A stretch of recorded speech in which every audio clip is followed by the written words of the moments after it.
Bears will be facing his Green Bay Packers head on this weekend. Both teams are well below 500, well below competing for any sort of playoff burst or anything like that. But Wayne, do you have any thoughts on, both organizations at this point, maybe where they're going from here, what they may be doing to close out the year? And, do you see anything with this game? Do you have a prediction, I guess, for the game? Yeah. I mean, this is where I'm like, this is like the first time I've ever wished that the Bears would lose, because I do want to keep that. I think we're second right now. And, anybody that's been following us this whole draft thing and all that, and like trying to figure out where the Bears stack up within like the draft rankings, like if we get the second pick, then there could be some leverage there of us being able to trade back for that pick, if somebody is very quarterback hungry. So, I think it's like Houston Texans right now are slotted for the first pick. And, unless they really are set on Davis Mills, who, has like, I guess he's had a decent career, but, it's not been like a game changer, and that's where it's like, okay, maybe they bring in Bryce Young or CJ Stroud, right? Somebody that has a little bit more moxie, is a little bit more of a playmaker, can, create plays in their legs as well as, pass and everything like that. So if that is a route that the Houston Texans want to go, great, good for them. They take that quarterback, but then that leaves in another quarterback for team two to draft potentially. So that's definitely where there could be a fight, to get to that second spot, and the Bears might be able to trade back. I think there's been talk either maybe the Lions, we'll see, or maybe like, I don't know, the Seahawks, if they don't feel like Geno Smith is their, I guess long-term answer at quarterback there. So things like that could come up, teams, organizations with multiple first-round picks. So that's where I'm like, you know what, Justin Fields, take a nap. Like, it's totally cool. It's totally fine, if you do that. And, hey, look, I also know what Darnell Mooney's, I think, out for the remainder of the year, as well as Eddie Jackson. So it's like, in a way, they're kind of just almost are leaning towards tanking anyways. So that's where I just have the lowest expectations there. Just moving on to the Packers, like, yeah, I think Aaron Rodgers said that he's good to go. I think he's been banged up here and there. I mean, Jordan Love actually looked pretty decent. When he was playing there, he had that perfect pass to Christian Watson, kind of a slant route. Yeah, I think Christian Watson took it to the house, right? So, hey, I think now is a better time more than ever if I'm the Green Bay Packers to say, hey, maybe let's play around with this idea of having Jordan Love, get some reps here, especially in this lost season. And then, I don't know, potentially maybe they move on from Aaron Rodgers. There's all the talk of, hey, maybe Aaron Rodgers, he moves on to a different team, next year. So I think it's Jordan Love's third, fourth year now or something like that. Like, he's got to show something for that first round pick that they gave. So I don't know, but yeah, I'm just hoping that, maybe the Packers win, and then the Bears keep their second overall pick status. So yeah, what are your thoughts? Yeah, no, that's a great breakdown. The first thought, at least for Bears, was just this thought about tanking for the trenches. I mean, whether you're looking at offense or defense, I feel like that's where I would spend most of our capital, at least through the draft. And no, I definitely don't think they should be rushing Fields back onto the field. I don't want to see him until maybe last game of the season or last couple of games of the season if he's really got a shoulder injury, because really no reason to put him into harm's way with everything, coming down the line for our franchise, especially with how, great he's been overall. I mean, top 5 in rushing, purely. It's just against running backs too. It's that's incredible. I'm so encouraged by what we've seen from him, even though we've, had a poor season. I just feel like, he's not the reason why we'd be fighting for the division. I really trust in him now, and I'd love to see where he can take, this whole team. But no, your points about the Lions and Seahawks as far as draft, trading up. I think the New Orleans Saints could also be in the mix. I think they have a high second.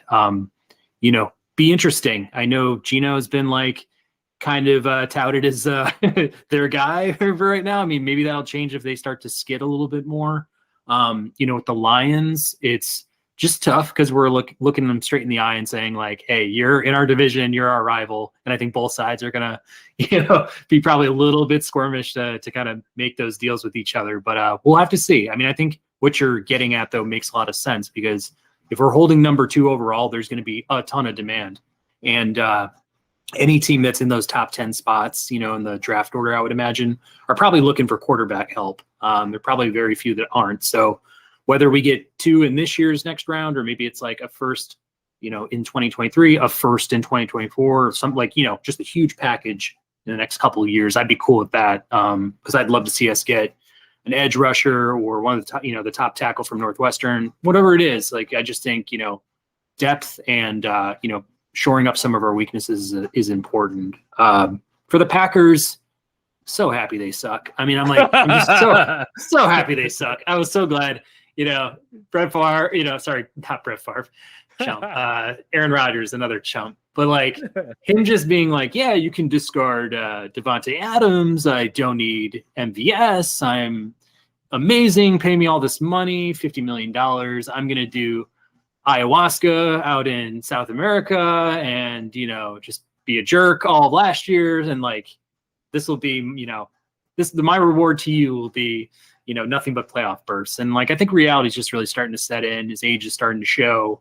I think his like actual care and concern for what goes on in the field maybe is like waning a little bit. Like he has a big media presence. And I think maybe part of that is, playing on him. Maybe it's just, it's okay to like transition off of football at some point. But I definitely think they're in a weird spot because like you're saying, I mean, Jordan Love did show promise, subbing in for Aaron Rodgers who got hurt. And like, I'd love to know how like severe that injury is. If they're also trying to tank, like maybe they want to position themselves ahead of the Bears. Like, you don't know. But in any case, this franchise, we'll have to see where they go too, because, I think everybody was, and myself included, like excited about that defense, thought Aaron Rodgers could possibly be like good enough without, his top weapons. But in the same sense, I thought the running game would show out a lot more than it has this year. And it's just been a disaster for them. So we'll see for this game, expecting maybe both have backup quarterbacks. I mean, I still think the Packers are maybe a bit better of a team. So I'll just go with them for the victory, but kind of hoping that happens. Yeah, for sure. Yeah. And I don't know, in terms of like how I think the Bears are going to go into the offseason now, I'm like thinking about the offseason already now. It's like, all right, what's the plan? But it's like, yeah, they have a bunch of capital now, over 100 million, right? Obviously, they're going to have a lot of, spots to fill with that capital. They just have a lot of expiring contracts right now. So, but yeah, probably take like a Willie Anderson or Jalen Carter, I think, with the second or maybe third pick that they have. Is probably what they're projected to do, and then just sign a bunch of players. I think sign a bunch of either linemen or on both sides of the ball. I think is what's going to happen. We've talked about the wide receiver position a little bit. There's some players maybe here and there that they could add, but not necessarily like a number one game changers. So, but I think right now though, it's like that's totally fine. With Justin Fields, how he's able to play. They did get Chase Claypool, who we've seen some plays here and there of how Luke Getsy's kind of utilized him, but I certainly think that they could definitely utilize him more, and hopefully, they integrated him into the system, in this the later half of the season. So, Darnell Mooney, unfortunately, I know he's injured for the rest of the year here, but I think he's kind of established himself, just like. With Justin Fields. So I anticipate that they'll probably keep him, in the future plans. Cole Kmet, really him and Justin Fields kind of really came along, I think, the past couple games. So hopefully he does stick around. And, I think he's a free agent at the end of the year here. And I'd anticipate he would be back. He is a Chicago, I think it was from Arlington Heights, right? So, or some around that area. So, very much, I think he would still want to become a Bear, and I don't think he's too expensive for a tight end either. So, and yeah, just adding some offensive line there. I've done like a bunch of mock drafts, I think, for the Bears this past week, just of like trading for picks or whatever, and I mean, I'm using was it both PFF and then also like Pro Football Network's one, and it's just nuts. Like, okay, like we can have all these players that are like up for awards and stuff like that in college. But yeah, I think Ryan Poles has really set the Bears up for success, I think, this offseason. So I'm very much looking forward to it. And yeah, I think the team's, rookies this year, all in all, I think they did pretty well overall. So I'm kind of speaking like it's the end of the Bears season already, but it almost feels like it is. And it's almost like, okay, I think we did good. We saw what we needed to see. Now it's just, kind of get through the season and, settle on that draft pick now. Yeah. No, I think the strategy is right. I mean, I see them taking a direction like the Eagles or like the Ravens, and you got this really mobile quarterback who hasn't shown like the most arm talent of, other quarterbacks throughout the league, but the wheels and decision making, he could definitely facilitate a high-powered offense with his legs and just like the threat of some arm here and there. So it's like looking at Lamar Jackson or, the progression of Jalen Hurts in year 3. It's like, what do you need around him? You need a stout defense, a strong line. You'd love to have everybody'd love to have a great tight end and a couple of, pair of awesome receivers. But, maybe that's what separates the Eagles and the Ravens, is that it seems like the Eagles have really put a very strong core receiving wise around Hurts, whereas Lamar is more or less dependent on with Mark Andrews, and then sometimes we get Marquise Brown or Bateman involved in a way, but it seems like they still need some help on the outside and stuff. So hopefully the Bears are keeping that in mind too as they go about this rebuild. But definitely excited.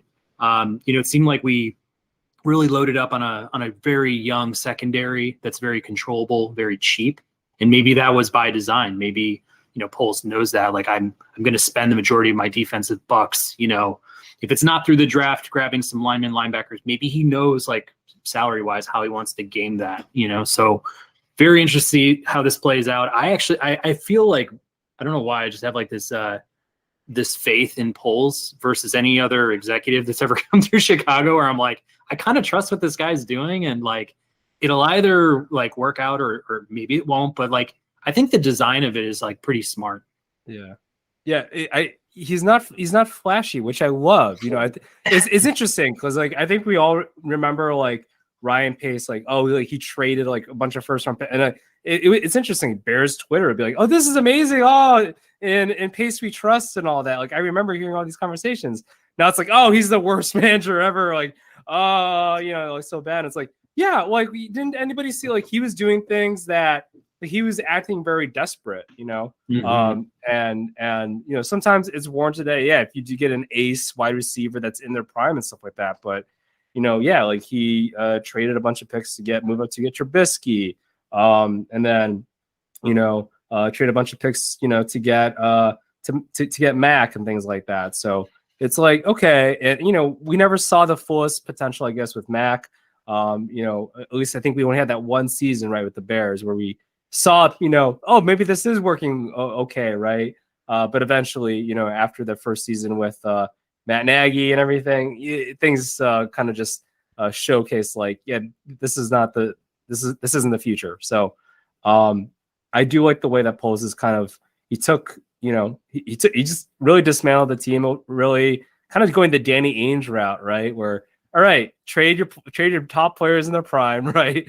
And then just load up on a bunch of picks, and then build through the draft, and then sign kind of build a winning culture, and then sign free agents that kind of fit and mold with the team essentially. So, and hey, I think that's a good recipe for success. If everything can be executed properly. So, yeah, overall, I actually do like what Eberflus has done. I do like Luke Getsy. I think he's kind of Getsy in his play calling it almost kind of reminds me of like the Greg Roman type of way though, where it's like I would like to see more I guess innovation in the passing game a little bit more. He's done great at the running game and being able to utilize that, but obviously with Justin Fields, hey, like he got hurt like on a running play and everything. Like we would much rather him see throw the ball a little bit more and sit in the pocket. Obviously, it would definitely help if he has a formidable offensive line. But at the same time, like yeah, he needs to be creating and designing passing plays that fit and suit Justin Fields' strengths and also the wide receivers' strengths as well. So, but yeah, overall, I'm looking to see. I like what I see from the team. At least from this year, kind of what I think what both of us were expecting. I know a lot of people are like, "Oh, we want to see the Bears like win six or seven games." We're like, "Where do you see that in this roster?" So, I know we were like, "Wow, they have like what 3 wins now," and it's like, "Oh, I think we're like, oh, they could potentially win more," but now they're on a big losing streak. So, we'll see if they win any more games now with the injuries that they're facing, potentially not having Justin Fields, for several weeks. So, but overall, I don't mind. I don't mind the tank job right now. So, yeah, there have been very few seasons where we've gone into it and me being like, yeah, I think this team's actually good. Like, I feel like even when we've been awesome, it's been like, is this team really that good? Like, your 13-3 Jim Miller teams and stuff. You're just like, is Jim Miller and Shane Matthews really leading this team to a 13-3 season? And, Jay Cutler years, I felt like, hey, we've got, Brandon Marshall and Alshon Jeffrey on the outside. Like, that's exciting. You got, Matt Forte behind, Cutler under center and a good defense. I was like, hey, these are exciting teams, but, they always kind of felt like they had a little bit of a ceiling. But, yeah, this year with the receiving core the way it was on paper to, kick off the year, I was like, man, that is a really crappy, like athletic roster there. And, they're young. They're still young. New coach. They're learning. They had a bad season last year. But we're moving forward. I think, expectations for next year shouldn't be, playoffs. I think next year it's like, hey, building block here. Let's get to 7-10, 8-9. Like, let's see what we can do. How are we going to piece this together? So maybe that's a Chicago thing. I feel like, just being from Chicago, I think sometimes our real, expectations for all teams are a little unrealistic. And it's just kind of like, you should really be thankful and happy sometimes we're going to be a 500+ team. Like, sometimes I think we like to look at it as like, we have these championship expectations, but then like just the reality situations like, hey, we're just not there. We're a couple players short of what we really want. So I appreciate direction, and I feel like the Bulls, the White Sox, hopefully they can get back on the right track, but the Bears especially just, draining the swamp a little bit, bringing in some new fresh ideas, some new execs, getting rid of some of the red tape, like very good for them as a franchise. Yeah, I know. I'm excited. Yeah, with the direction that I think they're going. So I'm very much looking forward to the next several years and kind of like what Ryan Poles has, under his sleeve. The free agent market, I think on both lines look pretty solid overall. So I think there's definitely going to be some opportunity to, up level the talent that we have on our roster. So yeah.